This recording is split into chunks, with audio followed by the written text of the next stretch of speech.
Vivea m'a demandé de témoigner sur cette formation changement climatique, nous on l'avait mis dans le titre, autour du pâturage et du parasitisme pour faire simple. Ça sera un peu ce que je veux dire. Alors, résumé des épisodes précédents, la FEVEC réunit ce qu'on appelle les groupes vétérinaires conventionnés, sur le terrain des collectifs d'éleveurs qui passent un contrat avec un cabinet vétérinaire. Voilà. Avec un certain nombre d'objectifs de formation, d'approche globale de la santé, etc. Voilà. C'est en gros la CUMA du sanitaire. Au lieu de mutualiser des ensileuses et des tracteurs, on mutualise de la ressource veto. Et donc on est organisme de formation. Alors, résumé des épisodes précédents, si vous allez sur le site de Vivea, que vous tapez Calais-Innov, vous entendez parler de groupes d'échange de pratiques, et nous c'est une modalité pédagogique qu'on essaye de pratiquer depuis au moins l'année 2000.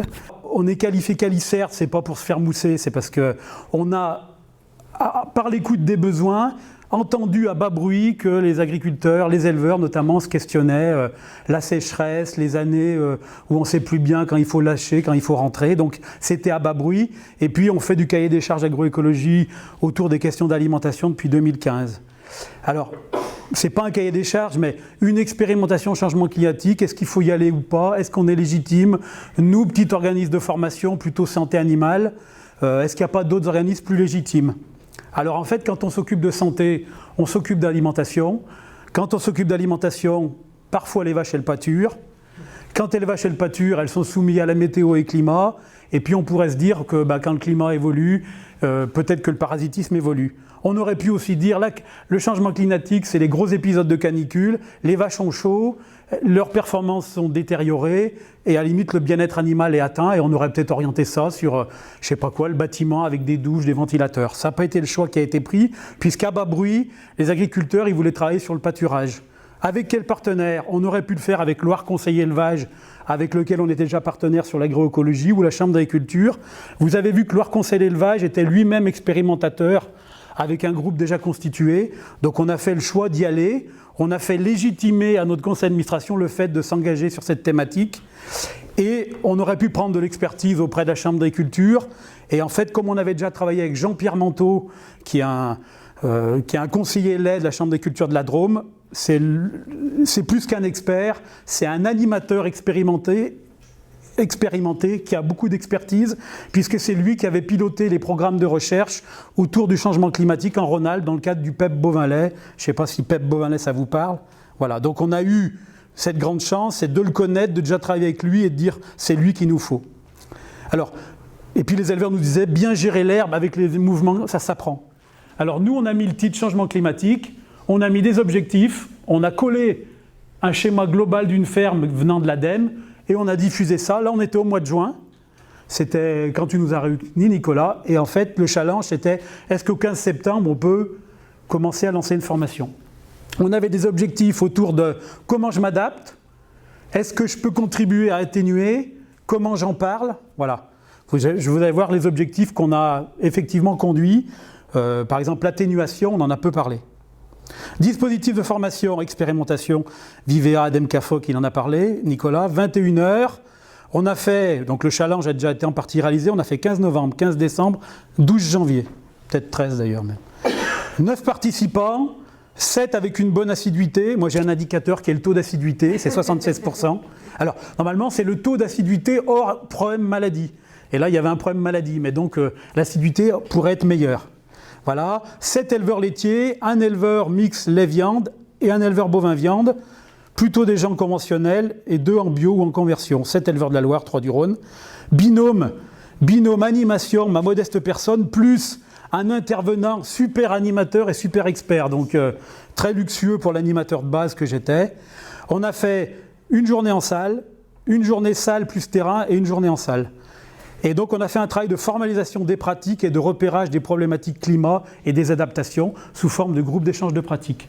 Alors vous voyez pas bien, il tourne la tête en plus sur la photo, c'est lui Jean-Pierre Manteau, ça c'est une partie du groupe, et ça c'est un éleveur qui nous accueille au mois de novembre dans la séance terrain.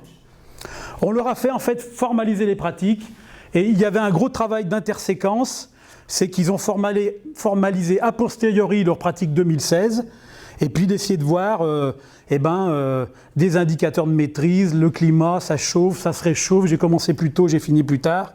Voilà. Et ils ont travaillé c'est eux qui ont repéré des espèces d'indicateurs clés, la date de mise à l'herbe, la date où je pâture la nuit, la date où j'arrête l'alimentation hivernale, les aires par vache, la fumure, le nombre de parcelles, dynamique, pas dynamique, les fils avant, les fils arrière, j'en passe et des meilleurs. Ça, ils l'ont pratiquement fait en intercession, souvent. On préparait toujours 1 ou 2 cas avec le formateur pour avoir de la matière, et puis en fait, soit en direct en séance, on complétait les autres, ou en intercession, on complétait avec les autres. Pour se rassurer, j'avais fait de la biblio avant, mais ça c'est toujours parce qu'on a toujours peur de pas en savoir. J'avais déjà participé au groupe de l'ADEME. Donc la biblio, c'est Klim Fourel, vous te rappelez, Klim Fourel, pâture Rhône-Alpes, ADEME, parasitisme, c'était nos trois. Oui, Klim Fourel, je sais pas. Klim Fourel, c'est un programme qu'a fait le PEP Beauvalet sur, pour un peu anticiper le changement climatique, ça va donner quoi sur les systèmes d'élevage.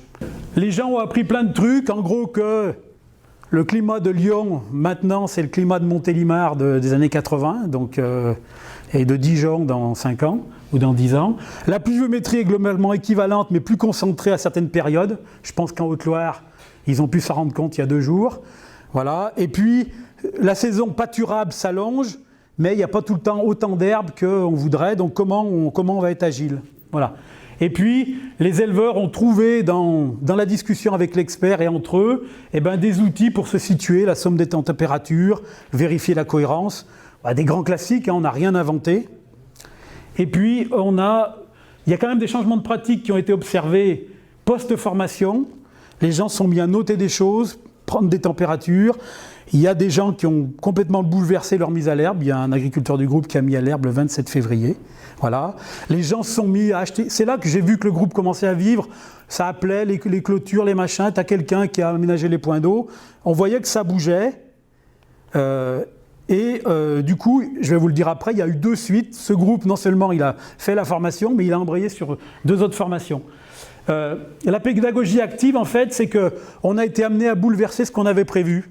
En fait, on a fait un grand tour de table la première matinée, et là, il est sorti plein de choses autour de « oui, je veux pâture plus pour être plus autonome, plus économique, pour lutter contre l'érosion parce que je suis en pente ». En fait, tous les grands enjeux environnementaux, ils ont été donnés dans le discours. Les gens étaient déjà, je dirais, acteurs de leur changement. Il y avait peu de culpabilisation. Ils étaient assez peu à réfléchir sur l'atténuation, sachant qu'ils avaient tous envie de faire plus de pâturage. Et donc, en fait, on a plutôt travaillé sur l'adaptation du pâturage aux évolutions de changement climatique. Et du coup, on a nos objectifs. Eux, ils ont parlé du changement climatique, mais on ne les a pas fait réfléchir sur comment il faudrait parler du changement climatique et valoriser ces bonnes pratiques pour se défendre par rapport aux voisins, aux consommateurs, etc.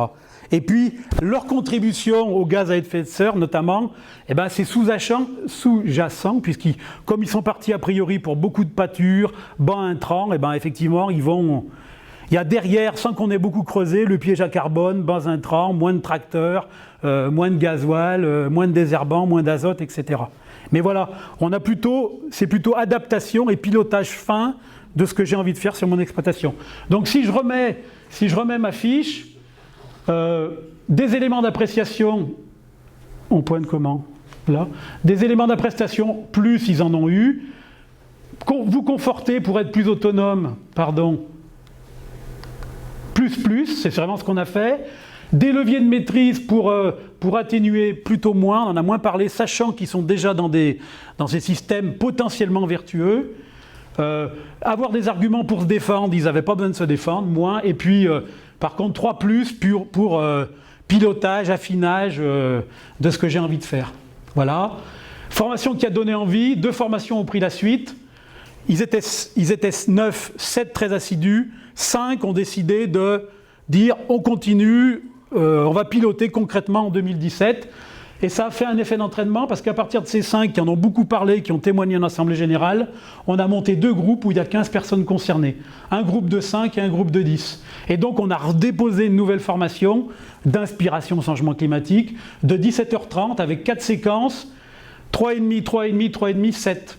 Donc mars, avril, mai, des demi-journées très pratiques, on en est où, on regarde, c'est sec, c'est pas sec, les hauteurs d'herbe. Et puis bilan en octobre, et c'est là, en octobre, où on va très creuser les indicateurs. J'étais là au début, je le perçois comme ça, et c'est en construction. Voilà. 2017, une année non ordinaire, puisque par rapport aux références du programme de recherche, il fallait mettre à l'herbe 15 jours avant. Lui-même disait que par rapport aux anciennes références, il fallait mettre 15 jours avant. Donc en fait, effectivement, il ne fallait pas mettre à l'herbe fin mars, mais au 20 ou au 25 février. Il y a eu le Magic Day, c'est le jour où ça pousse autant que les vaches peuvent manger, et il y a eu le Tragic Day, il y a un jour ça ne poussait plus. Voilà, donc ça c'est ce que les agriculteurs ont mesuré. Alors, le vocable est de Jean-Pierre Manteau, mais en tout cas, ils ont bien compris ce qu'était le Tragic Day. Et posture, façon de faire, on a plutôt amené les références quand elles sont nécessaires. C'est pour ça qu'on a fait un grand tour de table et présenté les résultats de Klim-Fourel. Ça a été, des résultats de le changement climatique, comment l'objectif, ça a été une demi-heure en fin de matinée du premier jour, quoi. Et l'idée, c'était vraiment de partir des questionnements des éleveurs, économique, érosion, travail, souhait du métier. Voilà, donc d'où l'importance, finalement la modalité la plus importante pédagogiquement, ça a été le tour de table, et tout l'outil le plus important, ça a été le tableau papier globalement. Voilà. Et pas tant de vidéos que ça, de diaporamas. L'intervenant, il a construit, en même temps que la formation, une espèce d'outil où les gens mettaient leurs indicateurs, voilà, sous forme d'un tableur, et au fil des séances, on l'envoyait en intercession, les gens le remplissaient. C'est vrai que le fait que en fait, la référence, elle vient du groupe, c'est pas qu'une vue de l'esprit. Là, dans les formations de suite, ils sont en fait en train d'expérimenter ce qu'on dit en agroécologie, quoi. Il y a des gens qui sont... Alors même si ça existait par ailleurs, que c'était connu, par exemple, là, l'autre jour, il y a un agriculteur qui a expérimenté de faucher les refus et les faire manger la nuit. Il y a une parcelle où il s'était fait un peu dépasser au sens des critères, et en fait, le groupe a dit... pourquoi tu n'essayes pas ça? Essaye. Et je suis passé 2 jours après, c'était fauché, je suis repassé le lendemain, je voyais plus ce qui avait été fauché. Donc ils sont en expérimentation permanente.